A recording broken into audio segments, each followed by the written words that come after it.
نالد به حال زار من امشب ستار من، این مایه تسلی شب‌های تار من.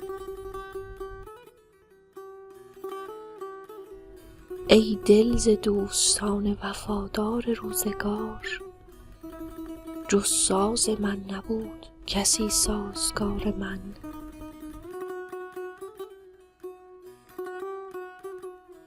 در گوشه غمی که فراموش عالمی است، من غمگسار سازم و او غمگسار من.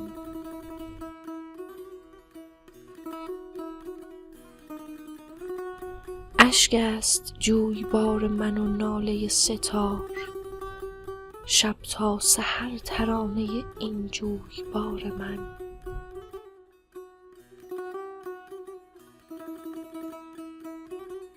چون نشترم به دیده خلد نوشخند ماه، یادش به خیر خنجر مژگان یار من.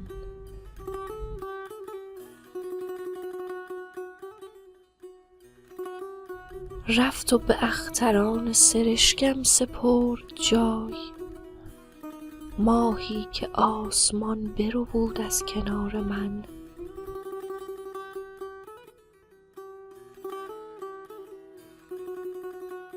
آخر قرار زلف تو با ما چنین نبود، ای مایه قرار دل بی قرار من.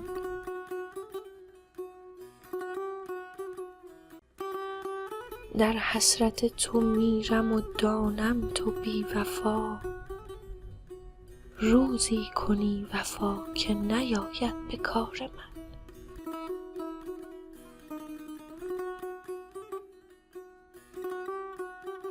از چشم خود سیاه دلی وام می کنی، خواهی مگر گرو بری از روزگار من.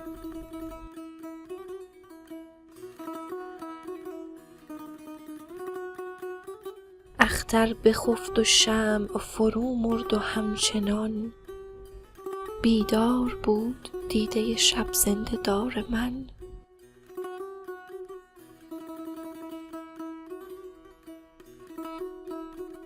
من شاهباز عرشم و مسکین تذرو خاک، بختش بلند نیست که باشد شکار من.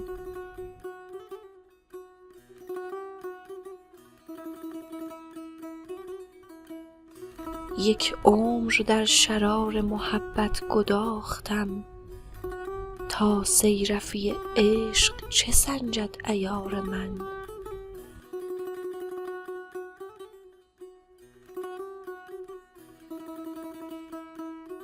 جز خون دل نخواست نگارنده سپهر، بر صفحه جهان رقم یادگار من.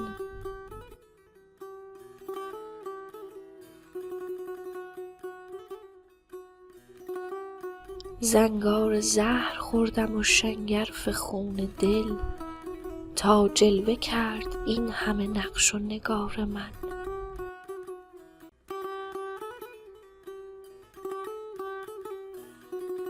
در بوستان طبع حزینم چو بگذری، پرهیز نیش خار من ای گلعذار من.